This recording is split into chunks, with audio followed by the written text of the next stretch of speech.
Yeah, that's it. Folks, welcome, baby, to Parsippany, New Jersey. This is the Jake Feinberg Show. Happy Monday, and joined today by, as the spirits have it, get connected to like-minded individuals who are looking to raise consciousness through vibration. Dan Fadel, what an honor. Welcome to the Jake Feinberg Show. Thank you, Jake. Pleasure to be here. You know, I wanted you to talk a little bit about any musician that I was talking to Jack Wilkins, the guitar player, a while back, and he was always talking about transcribing McLaughlin solos and Demiola solos, and he said that they had impeccable time, but the beat fell in the weirdest places. And he would transcribe some of it just to make sure, but it was too jagged for him. So I wanted to ask you, who's a musician that you've played with that has impeccable time, but the beat fell in the weirdest places? That's an interesting question. I mean, God, my brain's like going back in time. Well, we can come back. I mean, like in the sometimes it does relate to drummers. I mean, you would look at someone like Billy Kreutzmann, the beat falls sometimes in the weirdest places, or John Molo, things like that. So maybe, yeah. But as a lead and as someone who soloed, and you were supporting them, was there somebody who just had, jagged time and it was sometimes? But to be honest with you, those people didn't really stick with me very much because I like to play with musicians that everyone is like a drum, even if you're playing a stringed instrument or piano or whatever. I like musicians that play even with a drumistic sensibility. You're talking about percussion sensibility? I mean, can you explain what that means to the layperson? It would mean like, if you're playing a guitar part, it's very drumistic in the sense where even if it's got a melody or, a chord progression or whatever, it's still, if you were to take away all the notes and just heard the staccato of it, it would still line up with the rhythm of the drums. Most music I play, I like for that to be a thing, and you're not going to stick around too long with cats if it's not. I mean, right. It all has to be. Can you drop some? Is there a name you can put out there? Someone who's a percussive player, even though they might really. Oh well, I would say Neil Casal, Jeff Hill, the guys I played with in Hazy, Malaze, legendary cats. John Ginty. And I mean, I was fortunate in my 20s to get to play with a great jazz musician named Sam Rivers a bunch. So revelatory. You talk a little bit about Sam's approach because sometimes his music can be arrhythmic at times, still danceable. Yeah. But explain his inner time feel and what was cathartic about playing with Sam Rivers. Well, what I noticed about Sam, I mean, I mostly just got to do a lot of jamming with him in my home with a couple other guys who played in his trio and big band while I was living in Florida. It's probably better than a gig. In a lot of ways, yeah. At least a lot of opportunities to play with Sam. And, he has a free form thing, but his rhythm, again, is impeccably good. Amazing. That's exactly what I'm talking about. But it's also free form, so it's like, and so he plays in and out of the rhythms a lot, but he also is very conscious of exactly where things fall as well. So he'll hit pops and things that will, I mean, for me, being not really a jazz drummer, but influenced by a lot of jazz, and I got into a lot of world rhythms and African rhythms, Afro-Cuban rhythms, Latin rhythms, all that kind of stuff. And that would be my approach sometimes playing with Sam, but it would be straight up improv. And, so if he was playing something, it's kind of like a riff. It's like the language of music. And, it's, sometimes music, I think I've heard of it as, colors and different sounds. So like if Sam will play things, it's action reaction, and you're having a conversation. So is it call and response kind of thing, or call and response, yeah. And then sometimes you get this like telepathic connection to where you're hitting some of the same stuff just because you're feeling where the ideas are going, and then there's call and answer as well. So I'd say it's a mix of a true conversation, improvised conversation, nothing planned, but there is a rhythmic thing going on. But I wouldn't say when I was jamming with Sam that I was thinking so much about playing like as if I were playing like rock or soul or rhythm and blues, or it would be way more formed. What was it something like the harmonic scale, like Ornette, or is it different? Like where there was no bar lines, or it just kept going? No, he would play lines and then. But there was no chord charts or anything. No, That's we insane. just played, and Anthony Cole, who's another phenomenal musician, who was my roommate. Badass. He was the drummer in Sam's trio and big band, and I played in the group with him called Cow in Orlando, and it was kind of like, funk soul with a lot of jam influence and rhythm and blues influence, but we stretched into the realm of jazz without being fusion. We always kept it somewhat danceable, but the jams would go way spacey in outer space, and Let me ask you a question. This is talking to Dan Fadel here. Just an absolute honor to be with this cat. But how did you learn to? I listened to. I'm blanking a little bit. Like there are cats that just play on the top of the kit. Scotty LaFaro used to. He quit Stan Getz's band because Pete LaRocca, who's a great drummer. He couldn't hear the drums with Pete. He could only hear the cymbals because he was basically playing time on the top of the kit. yeah. Were you, just your natural time field, were you always more comfortable playing on the top, or how do you use the bass drum? Because I can't handle the pulsating 4-on-the-floor bass drum at all. Well, I mean, the 4-on-the-floor bass drum comes into play with certain things. Like if you're playing like anything in the realm of Parliament Funkadelic, you're going to get a lot of 4-on-the-floor, and I'll give you an example of ways to play 4-on-the-floor that keeps it interesting. That would be great if you could, because what I'm saying is I was talking to Chris Parker about modern-day strip club music, which is basically mechanized music. Yeah. But it's like, reggaeton, but the 4-on-the-floor is just pulsating like that, and as opposed to in the past when you had live players who might be playing milestones for 20 minutes. Right. So I'd love for you to, If I were to use the bass drum in a 4, the way I would kind of think of it, I like to just, big record collector, big fan of music as well, and omnivore. Being I don't really say this much, but a multi-instrumentalist and also music engineer and producer as well, is that you just learn what sound like if I were playing. First thing I noticed when I started playing guitar more and piano in groups is I noticed the things about drummers that I was like I didn't like. That I was like, oh, I'm guilty of doing this too when I'm playing drums. Can you give an example? Well, I don't know. I mean, just sometimes certain drummers will just like overplay, or they think like it's about getting your fill in or doing this and that, and not playing for the music. And when you have a sense of harmony and other things like that, you start to learn. But still, when I play mostly drums, I notice like doing a stupid fill stupid to me, stupid fill that like when I go back listen to it, that would be like it would logically work as a drummer, but not musical. And I think that especially if you're going back to the old, big band drummers or Gene Krupa, big band, You know what it is? Here's the lost art: is the feathering of the bass drum. Is that was so key with Kluk and those guys, and I always look to talk to other drummers who are playing in jam settings about incorporating that feathering into the bass drum. Yeah. Because I just don't think there's any room to. I can't dance. I want to dance. Yeah. So that was the thing about Krupa. My grandmother was a big band fan, and when I was about 9 years old, she brought me Benny Goodman Sing, and said, "Can you hear that floor tom?" Wow, what a hip lady. That was a groundbreaker at that time. She was a ballroom dancer back in the day. She wanted to just dance. Can you hear what he's playing? And I said, I think I can't do that. I was so young, but I think I can hear something. I just wanted her to dance. And she said that drums really were the heartbeat of a lot of music back then, and it always had to be danceable. And later on, when I saw Gene Krupa interviews and things like that, his very danceable style of drumming, and I mean, of course, you can go back further, Chick Webb and people like that, who Buddy Rich and Gene Krupa idolized guys like that, and I'm trying to think of actually, it's funny because the review in the New York Times, Tiny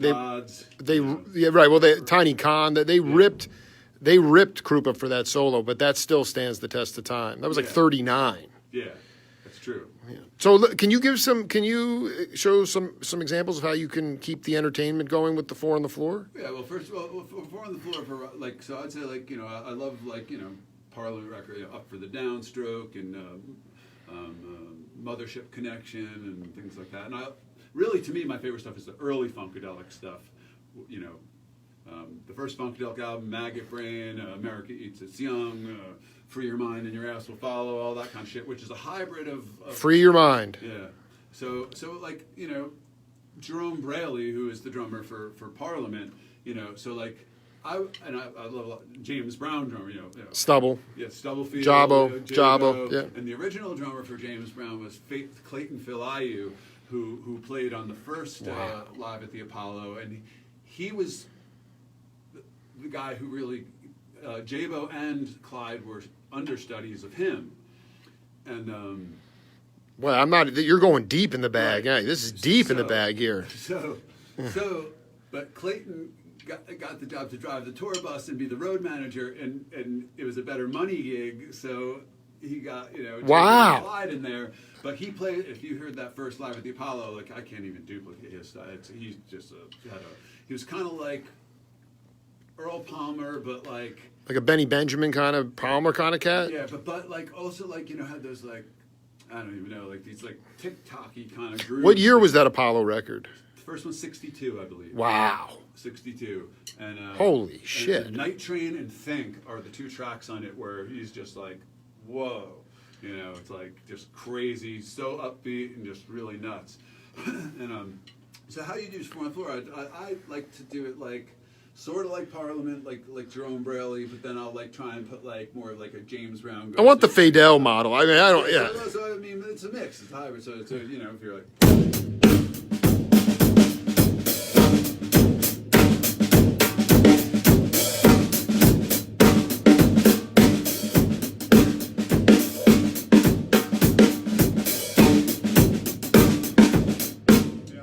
So it's got Four on the Floor, but it still gives you something that you want to get something going instead of just like, that's kind of the way, that's the quickest example I could give of Four on the Floor, like keeping the bass drum doing a, you know.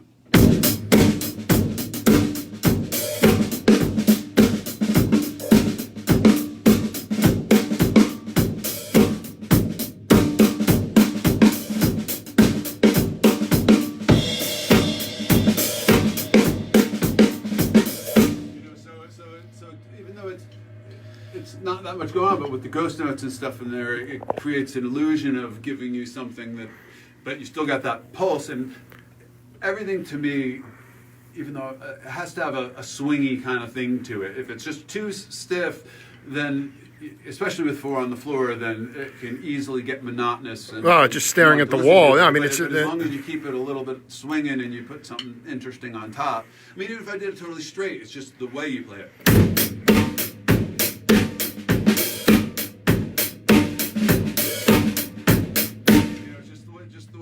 You feel it, and it gives you a whole different illusion underneath. When you put layers on top of it, it gives you, you know, a different illusion.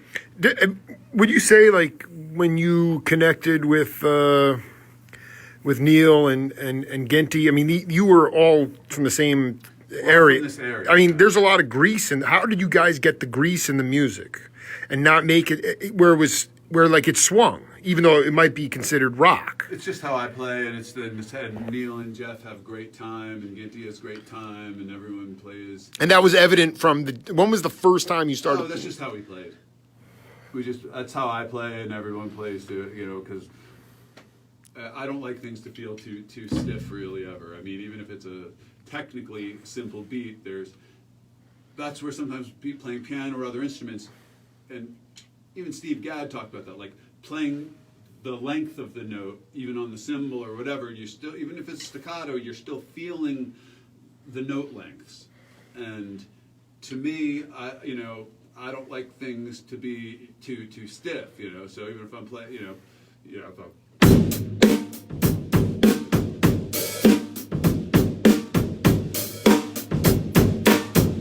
it's always got a little swingy thing, even if it's a straight beat, you know, because you're always hearing, you know, if I were to slow it down, you'd still hear a shuffle. You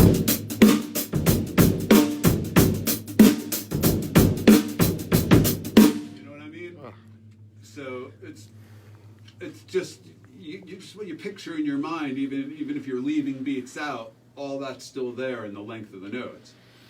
When I interviewed the Gary Waldman, he was at he was running a record shop, and that's when he first came across Neil Casale. Was playing at the showroom. What was the first? Showplace. The showplace. Yeah. Is that? Did you guys get a chance to play there originally, or? I didn't play there, but there's a recording studio that's half that building now, and it's been there for about 25 years. And I was recording there last week. I do a lot of recording sessions over there. They're still in business, old school, seriously cool studio, real deal, everything. I guess like Mike Clark and those guys were on the bandstand at 9 years old. In nightclubs. Again, this wouldn't happen today.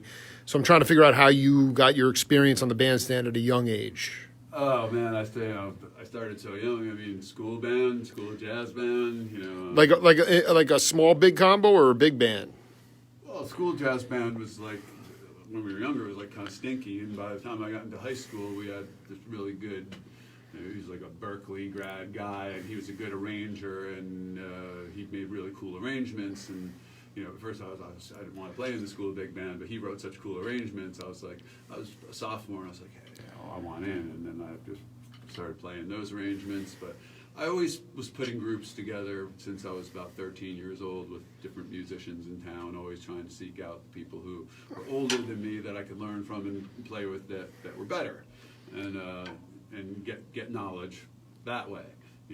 What were some of the venues that you guys were able to play at? Well, I mean, I had this group Scooby Groove. We started when we were about 17. Scooby Groove. Yeah, and we just hit the city when I was about 17 with our demo we recorded.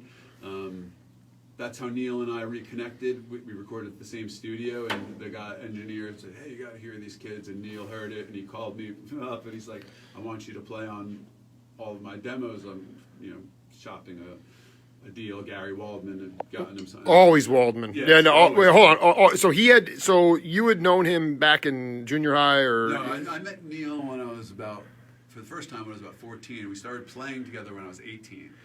So I had my group with my brother, Scooby Groove, and I was doing all of Neil's sessions that built up to his first record contract. That's what he got his deal from this stuff, which we had a lot of the same music influences, big record collectors, we're into vast, just fans of music, loved all different music.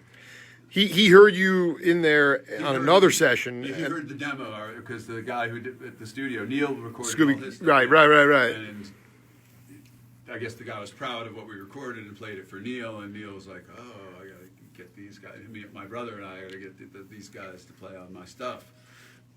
And that's how it kind of came about. Neil was living in Florida. He calls me up one day. He's like, I knew who he was. We had met when I was a lot younger. He was a few years older than me. And we're going back to the late 80s here. I love it. I love it. So we talked on the phone. He was living in Florida at the time, and he sent me a bunch of his demos that he was making, just with acoustic guitar and what he was up to. And I was like, oh, yeah, I get this. And he's like, great. And he flew up, and we just started playing. That's beautiful, man. And Neil and I have been playing pretty much ever since. Been in road bands, aside guys, and we formed our own group, Hazy, Malaze, made 3 records, and I had the last 3 of Neil's solo records that he did. Sweet in the Distance. That's my favorite album, Sweet in the Distance. Yeah, I play drums on that. Yeah. The philosophy of you, in terms of Neil's leadership style in the studio, is it kind of a all for one thing? I mean, how? Well, it depends. That's a good question. Break it down. His solo stuff is complete. Obviously, I just played you a little Hazy. It's completely different. Sounds nothing. I mean, it's Neil. In Hazy Malaze, it was a true group. We all composed together. We wrote together. I mean, Neil obviously. A lot of it was organic, yeah. And he's a great singer, and so played lead guitar and sang, but we all composed things together and wrote music together and some words together. And so Neil is a band leader for his own stuff. With me personally, we had he never would ever tell me what to play or anything. He was very laid back always, and I think that's comfort because we had done so much playing together. To be honest with you, when I'd go in for a solo stuff, I'd be like, what do you hear? He's a good drummer himself. And he's like, oh, just play, you'll find it. And I was like, I'd really like some ideas. He's like, no, you just keep going until you find it. And I was like, okay. So his stuff is, it's a way more Americana, singer-songwriter, and some of it. It's a different challenge. Not everyone can play slow, puffy grooves and make them sound like music, and allow you to levitate and groove over that. Yeah, it's hard. That's so with Neil as a solo artist. With me personally, he never ever. I would sometimes encourage more ideas, and he just would kind of like leave it up to me. And then really, well, no, I mean that to me, because it doesn't give you any preconceived notions. You're going to just play what he wants you to be. You know that's essentially what Miles wanted out of Coltrane. Coltrane would come up to him and say, "What do you want me to play? What do you want me to play?" Miles would turn his back on him. Yeah. And then Train realized, well, actually, Miles wants me to be myself. Yeah. So I mean. Can you talk a little bit about? I mean, I think this is a great story for the record. I mean, how did Hazy Malaze come to fruition? I mean, it's really one of the most iconic trios of all time. Thank you. We were playing with Shannon McNally for her Jukebox Sparrows. Legendary musician Shannon McNally, by the way. And, Love her. she was on Capitol at the time, and good funding and. Gary Waldman, manager. There's Gary Waldman. Gary, again, Mensch. And God, I hope he's tuning into this. Yeah. And so he had convinced me by trying to get away from doing that kind of stuff for a little while, and we met for dinner, and he said, "Let me just play the record," and I said, "Yeah, I'm sure it's great. Everything you do is great." And he said, "Oh, you know who played drums on the record?" And he said, I said, "No." And he said, "Well, Jim Keltner did half the record, and James Gadsden did the other half." And then I said, "Oh my goodness, two of my legends." And Gadsden's tuning in right now, by the way. He's watching you, man. Top this, Yeah. So there was credibility there on the record. That made me interested immediately to hear that Shannon picked these. And the songs are beautiful, and the record was performed well, and of course both drummers played brilliantly on the record. And then I was like, oh, how can I even do justice to playing, trying to cop what some of my legends played, and I just did my best with it and got the gig and hit the road. And Jeff Hill was the bass player, and Jeff and I had done a bunch of work in New York previously, and believe it or not, Neil had heard that I was living in Florida, and I came back, and Neil heard that was playing with Shannon, and Neil said, "Oh, if Dan's playing with Shannon, I'm in," because that met at Gary's house, and Neil showed up, and I was like, "Oh, this is great." Neil, Jeff, and I, and so that was Hazy Malaze, and during sound checks, right? Shannon would be getting ready, doing her thing, and Neil, Jeff, and I would just start warming up and making up just stream of conscious grooves and things. And Neil and I have a way of being very organized, as well as Jeff, and also being able to stretch out. So we just come up with these things, and Neil kept a journal of all the kooky things we'd say on the road, and blah blah blah, and one thing led to another, and so our little fictional band was Hazy Malaze. And that was a line that someone threw out there, and he's like, "I like that," and then Shannon's brother Sean threw out the Hazy Malaze. Yeah, we were like, "Okay, that's the name." And then when I guess at that time Shannon's tour budget maybe ran out. I don't know if I should be saying that on but for Capitol. I think she vetted that with me as well, and so it's not okay. So it was like right after that, like Gary had already been like, if you can get Neil to do the Malaze, Neil and I had friendship, then I'll fund it and go out and make a record, and then 180 shows with Robert Randolph. So like we had record, tour, like, okay, so now we just have to figure out how to make this record and see if it's going to be anything. And we hit this room that you're in now, and we just started composing.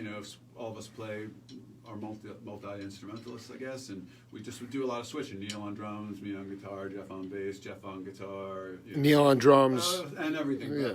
Neil on piano, Jeff on drums, me on bass, to try and then we switched to our main instruments for finding the ideas, and that's how Hazy Malaze kind of started. We said, I think we have something. There's a vibe, and you actually cut the last two records in this studio. Yeah. First one you were in L.A. Yeah, first one we were in L.A. and Blackout, Love, and Connections we record here. I engineered, and I guess we all produced it. I wouldn't say I produced it. We produced together. I really want to ask you, because you go on the road for Relentless tours. By the way, that whole idea of warming up in advance and playing in advance of the main show, that was directly out of the playbook, probably unintentionally, of bands like Oregon. Yeah. When they were with Paul Winter, before the gig, Glenn Moore, Ralph Towner, Colin, Paul McCandless would just play. And then eventually they developed their own vocabulary and went out as their own band. Section did the same thing with James Taylor. So that's kind of I think that's just a really good way for accompanists in a band to actually develop their own thing if they're interested in coming up with their own thing. But I when you're on the road, I often wonder how people deal with the idea when you really had an off night and you didn't do so well. And then you have these, fanatics, fans, right? I mean, I'm a journalist. I'm not really a fanatic. I just really am a journalist. But fanatics come up and say, man, you played your ass off. You're so good, and you sucked. I mean, but I guess what I'm saying is, have you gotten to a point where you realized it's really none of my business what I think I did? It doesn't matter.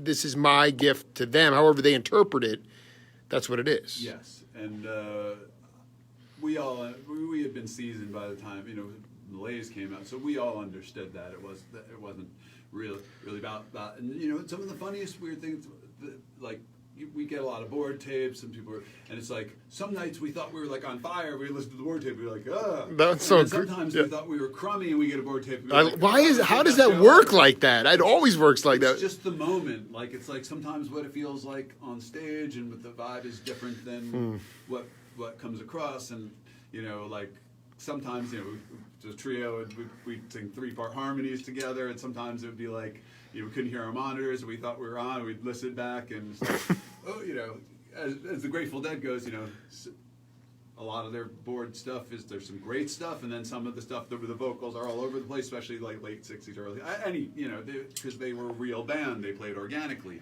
And so our joke to ourselves, like when our harmonies were out, or we listened to something that would hurt our own ears to listen to, be like, oh, bad good night at 71, bad, toss that one, and then some of them would be like, better than we thought, and the jams were good. So it's like, going back to what you asked, it's really up to the people that come see us play, or came to see us play, what made them feel good, and it's less about what we really think at the end of the day. Yeah, because it's fun. I'm playing. That's what I think. Yeah, absolutely. I was. agree with what you said. Yeah, I know. I mean, I'm trying to think who I was interviewing. Oh, George Cable's brilliant piano player. He we're hanging out doing this kind of interview, and he's watching it back, and he's like, "Oh, I made a mistake there," and I made the audience never going to even know. Really, not going to know. Oh, yeah. So they come up, and you just sort of internalize it and just say thank you so much, That's But what I always do. My grandmother taught me that at a very young age, because I'm self-critical and I always want to point out all my mistakes. And my grandmother, I think in general artists are always like that. she'd say just give a nice handshake, nice smile, and say thank you very much. I'm glad you enjoyed the show, and that means a lot to me. And which is also true, It's just like don't.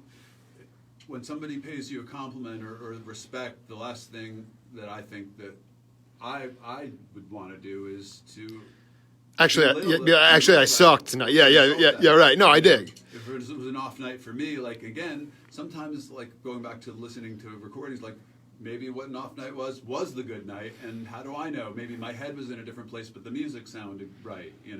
So when you're on tour, so many shows, and especially when you're doing like 180 shows a year, like we were doing with Malaze for a few years, is you get road tight after a while, and you don't, even your bad shows sometimes after 50 shows are tighter than you could ever imagine if you were rusty, going in like not playing for 6 months and doing like 2 shows in the city. Absolutely. And so many variables, really.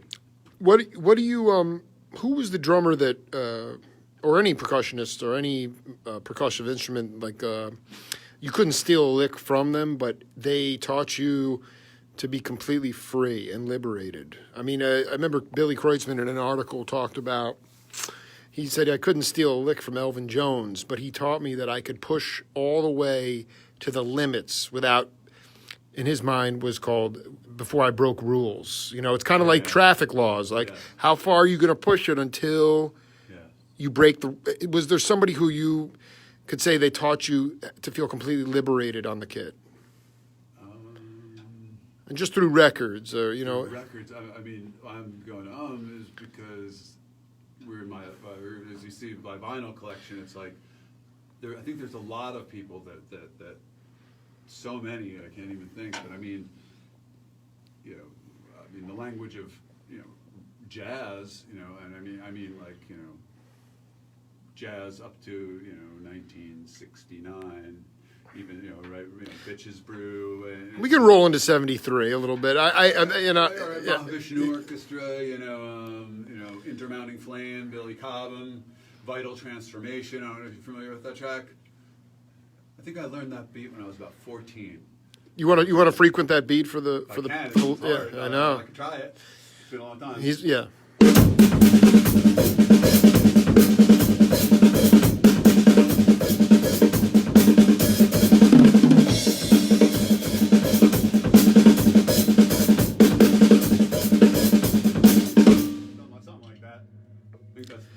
Transformation. Billy humbled. Transformation. I mean, he humbled Billy.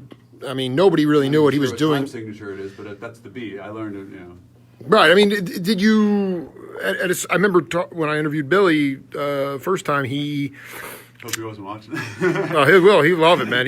But the thing is, when he met with John, it was for a while. It was just guitar and drums. Yeah. And he realized when he walked out of there after the first, rehearsals, the sessions, just sort of making stuff up, he realized he needed to work on odd metered playing, but he also needed to work on his breathing. Can you talk about getting into that yogic state? Breathing has a lot to do with it, especially if you're playing in, basically organic music. Yeah, I would say, I mean, trying to sit up straight, have good posture, breathe through your diaphragm, don't make sure you're in through the nose, out through the mouth. The object of any good jam, or even if I'm just improvising with myself, like that little intro thing I was playing, it's where it's like kind of like calling, answering with myself, or playing, and it's like to just whatever that source is, like it's almost like an active meditation, to where like you just keep playing and randomizing, and maybe set up an ostinato with your feet and just improvise over it until you're gone. It's perfect, but I cannot believe that Fadel, that wasn't implanted in you from the get-go. I mean, is there an evolution to that yogic state? Yeah, and it's ever growing and ever continuing. And is there a way to break down like where? I mean, I guess what I'm saying is Billy at that point, the light went on that he needed to work on his breathing at that point. Was there something for you as a drummer when you realized that you had to, in order to leave? Yeah, that you had to work on it. I started to notice that would happen in jams with certain groups, and then really when I started to get a little older, and I would just try and lose myself by myself, just playing drums, and realize that like you don't need an audience. Vibration is vibration, and it travels, and to get into certain loops that will take you as quickly as possible to plug into whatever I don't know if other. Makes sense to a lot of people. No, people are loving this. Yeah. Source. Yeah.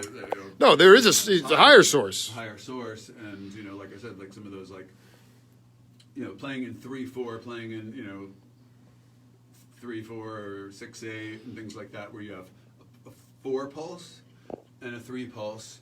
I find that those kind of rhythms that are I guess African-based rhythms can take you there the quickest if like when I'm really in practice and warmed up, I do a lot of like slower sessions. So when I opened up, I'm trying to give you some more, but that's what the Jake Feinberg show's all about. Yeah. So like again, like so can I give an example? Absolutely. So like if you're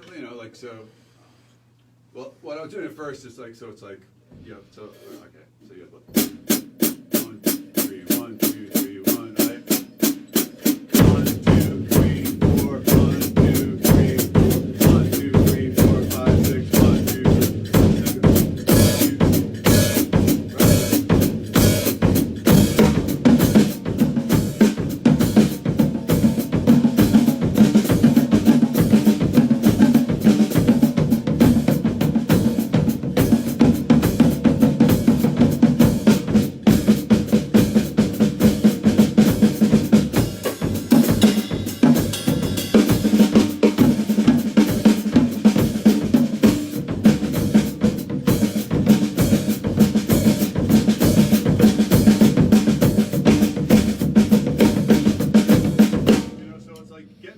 like that can take you, for me, if I do that when no one's around and I close my eyes, I get into some breathing and start playing in things like that, I find that those kind of rhythms help plug me in to something else.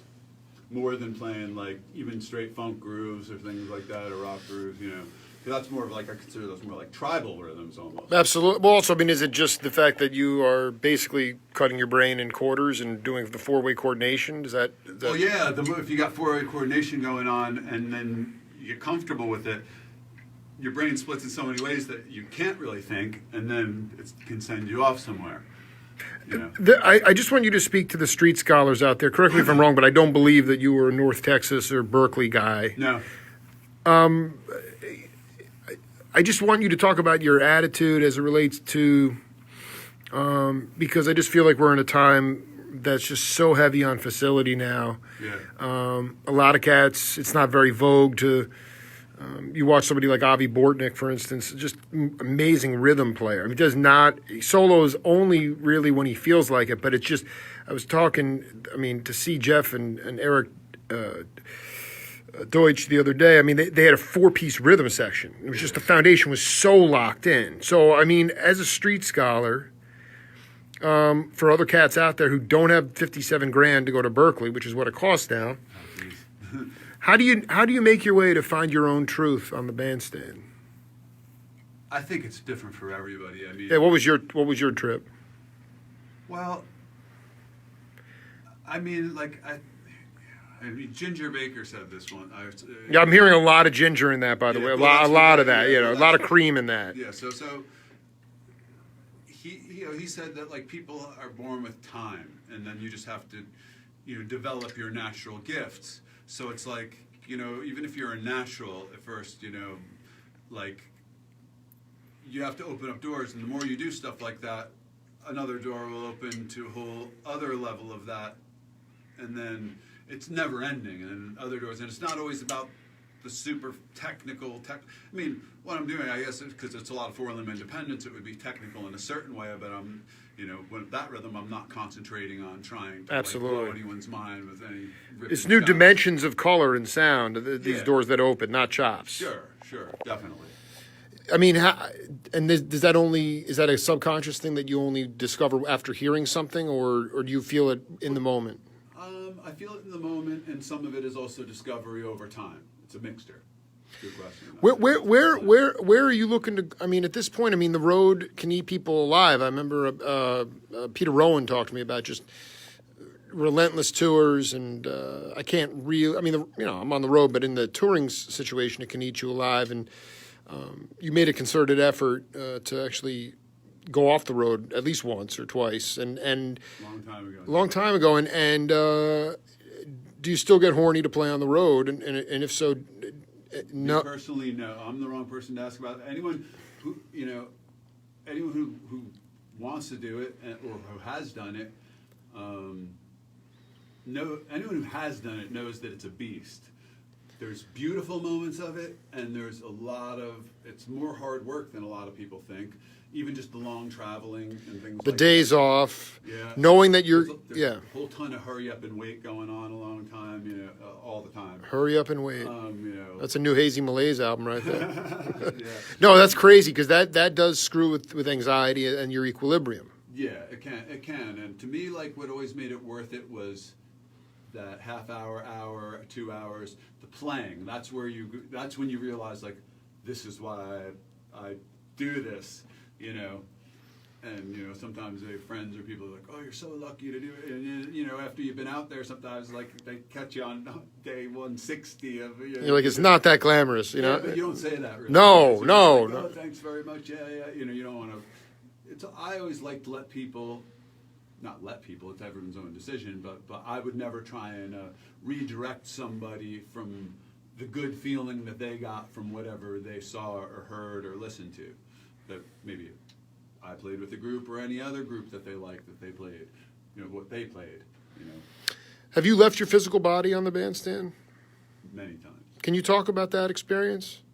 It happens when everything's just becomes one, and a lot of times if it's a really good jam and everyone I guess would be hot and everyone's call it, like impulse, like you could feel like that, and intuition about playing with certain people. You don't have to look, and everyone's hitting stuff, and then You're all going in the same way. Yeah. And sometimes you lose, and especially if it's a good jam or a big jam.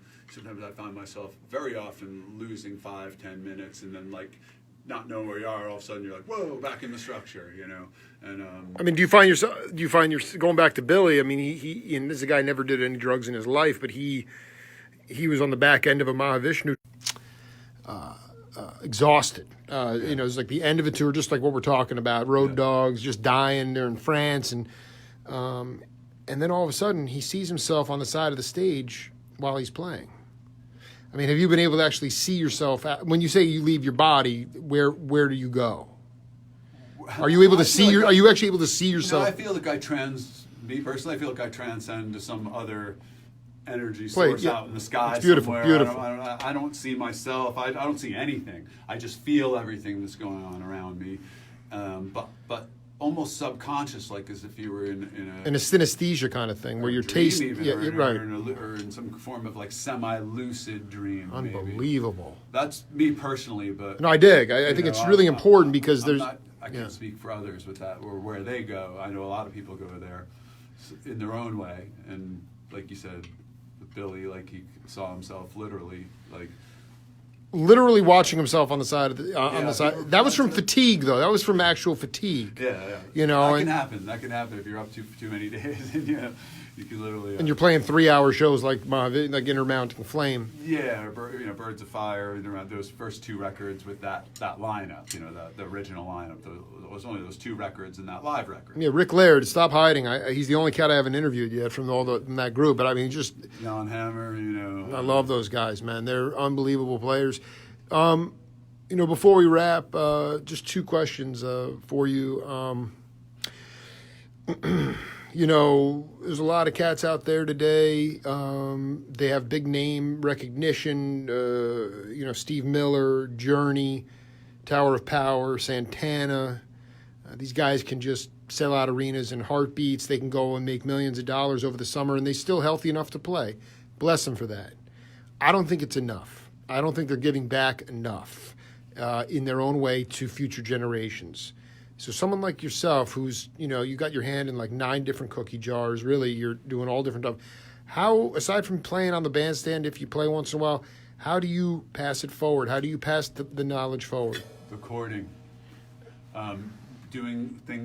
Recording is like photography with sound, and it's timeless, and I love recording. Is my favorite thing to do always. You're talking about taking younger cats will reach out to you and make a record? Once in a while, I will. I've been helping a couple people make records over the last couple of years. I'm working on a few different things, and just doing recordings with my people. Still recording stuff with Neil and Jeff when I can. I record with John. Let's get those cats, Ginty. Let's get them back immediately. I record with those guys all the time. Still hang with them all the time. And as far as giving back, do you give lessons or do you? I used to teach semi full time. Nowadays, really, I'm just I feel like I'm in a reconstructing my universe phase. So I dig, but I guess for people watching around the world, if they're interested in taking lessons, what kind of cat? I'm not talking about a resume. Yeah. But what do they need? What kind of intangibles do they need to have in their constitution to come see Fadel? To come see me? Yeah. Oh man, I'm a hard. What I'm saying is, like, I mean, hard person to reach. I found you, but I mean, the thing is that people can reach me, but I don't get back to many people these days. I dig. My inner circle is small. And I like What I'm saying, can they be completely beginners? Do they have to? I mean, like when I used to teach and stuff. Well, I'm saying for cats because I want people to start reaching. You need to keep teaching. So I'm just curious about who. I would take on anybody. Really? I mean, anybody who had an interest in beginner, intermediate, advanced, someone who just didn't even play drums, that just was interested in rhythm, like whatever. Like it really, I'm pretty open-minded when I do teach, and I don't have any criteria about anything. So I'm completely open, and I'm an open book. And if as far as as far as someone can go and comprehend, I'll go that far. Or if it's just teaching somebody just how to learn to go.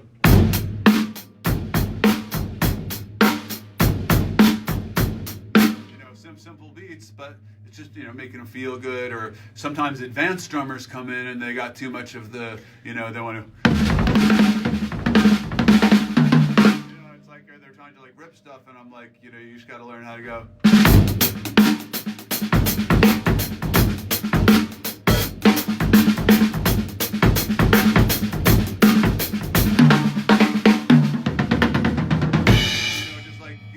Do they struggle with that? A lot of people. Well, shuffles are...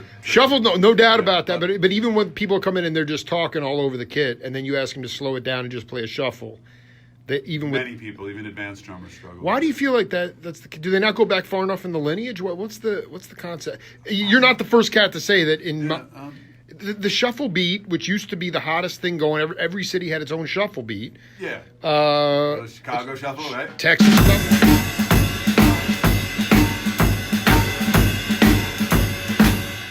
Shuffle, Texas shuffle, you have everything doing the same. Stuff.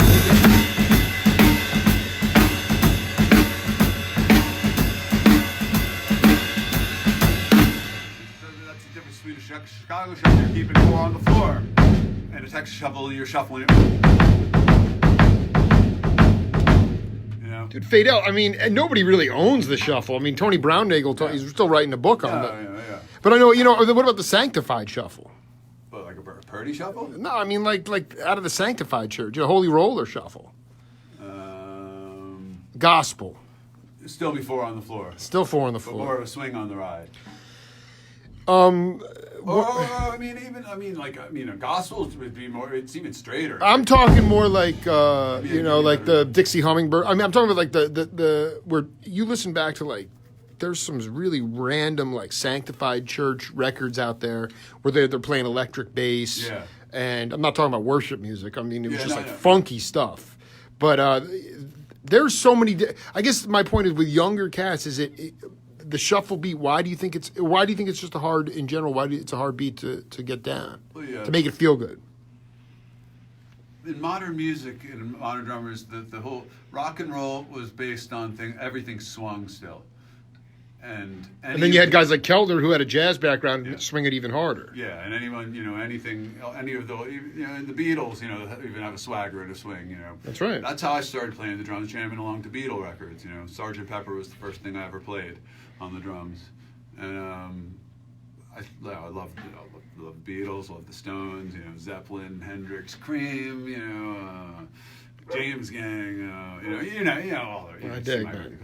And then I got into I said the James Brown guys, which always it's even straight beats I feel have to have a certain amount of swagger to them, and I think that a lot of people over time things have gotten a lot more. It's the 8ths are real straight, the 16ths are real straight. It's the vertical. Yeah. Instead of the bouncing ball. Yeah, exactly. Instead of the Ron Krasinski. So that's the thing that I think a lot of people have trouble with shuffles. I don't like to do a Purdy example of shuffle because his is, but if you were to break down something like that, you got like this on the top. You got little ghost notes.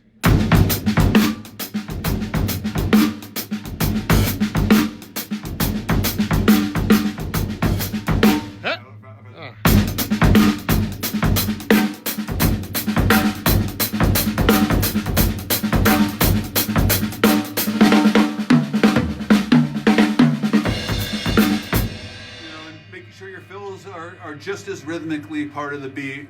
Your setups are just as much of a part of the beat. The fill is no excuse to speed up, slow down. You have to have your ins and getting in and out of them. Just as, in my opinion, just as groovy as the beats. They have to shuffle just as hard. You talk about your brother. You have a musical family. Yeah, my brother and I played for years. My brother's an amazing bass player and guitar player. I just was up in Norwich, and this band, Creamery Station, had a the Caters, father and son. Can you talk? Even Chris Parker grew up in a house with 4 brothers and his father, who's 92 and still playing. So there were 5 drum kits in the house at one time. What is it like, the ability? It's important to have family that plays music, I think. My mother. Go, but let's just. Why don't you finish on your mom? What was her legacy for music for you and her inspiration? Well, my mom was all music. She was a piano teacher most of my life, vocal teacher most of my life. She's an amazing singer, and she obviously dug Gene Krupp. Or no, that was your grandma. Grandma, Yeah, that's right. Yeah. Into the group of stuff, and did she make it fun for you guys? I mean, she just my mom. Yeah. To your yeah. My mom was like, we were little kids. She'd have us doing old rock and roll songs, and she'd play on the piano, and she'd teach my brother and I how to sing 3-part harmony with her. You take these harmonies, and eventually I started to learn how to play piano, and then she'd have me playing the songs on the piano, and we'd all sing. And this is going back, 8, 9, 10, 11 years old. Singing with her 5, 6 years old. She'd play piano like very young, and drums just hit me. I saw some Ed Sullivan footage of the Beatles, and something about just shining from the back, and I don't know. I just love the way Ringo sounded. Yeah, Ringo, just his feel was just so intoxicatingly good. Yeah, and the songs were original. Right. Yeah, and and his parts are killer, and so that's really why I started playing drums, and because of the Beatles, and and Rolling Stones and Beatles, Elvis, Little Richard, Fats Domino, right, and. Those are for my mom to early rock and roll. Smokey Robinson and the Miracles. My mom was real into Motown. Otis Redding, Atlantic Soul, Aretha Franklin, and my mom's favorite group of all time is the Band. So Levon, and Richard Manuel's a great drummer too. Of course, unreal Rag drummer. Rag, he plays on that. Dude, he is the most insane drummer I've ever seen in my life. Most unique feels. Oh my God, he's on a couple of those bands. He's on Rag Mama Rag, and he's on. Well, I'm even talking about the reincarnation when Robbie left the band. The Cape Brothers came in. There's video of him playing drums, and it's he's got one of the coolest. He's a driving Canadian. That whole thing was magic. Yeah, so like I always loved that. That.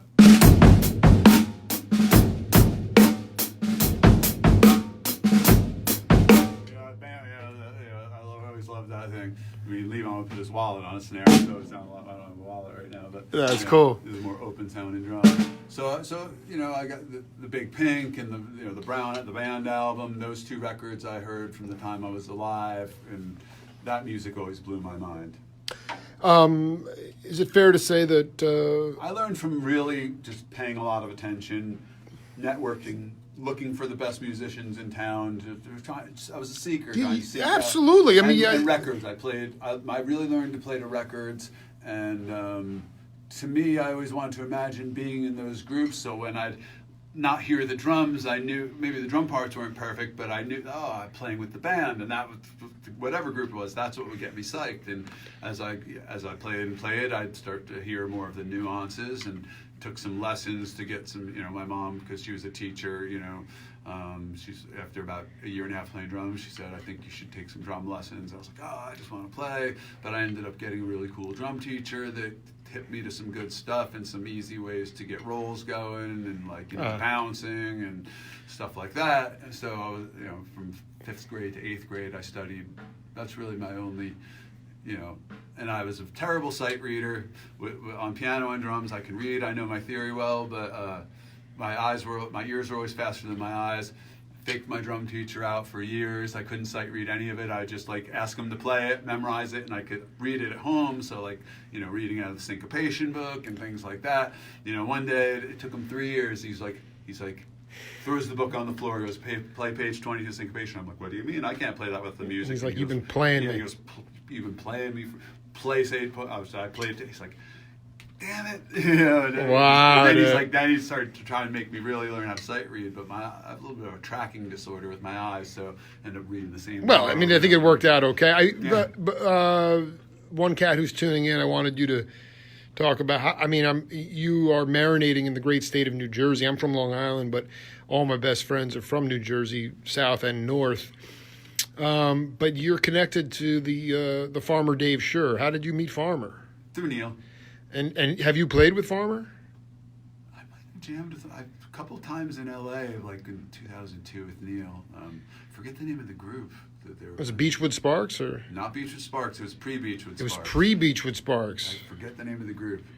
Wait a But minute. I know Beachwood. I know all. No, those guys. this was pre-Beachwood. Yeah, Aaron. Aaron. Spersky's great, elastic I know, drummer. I know Aaron very well. Chris I've known him. Gunst, the Yep. greatest freaking people. I'll tell you, you guys are the. I mean, I know all those guys well. listen. Spent a lot of time. I just want to be clear, man. You guys are the bridge to the future. I think that labels are going. They need to completely go away, and I think that new music vocabulary is going to begin, and there'll be a rebirth with cats like you and Hill and Ginty and Casal. It's already happening. I just hope Hazy Malaze can find their way back into the studio, maybe get back on the bandstand, in the relatively near future. And We've talked about it a lot. Dan Fadel, such an honor, man. Thanks for being part of the program, man. Thanks, Jake. It's the Jake Feinberg Show. Pleasure to be here with you. All right, baby. We'll see you later.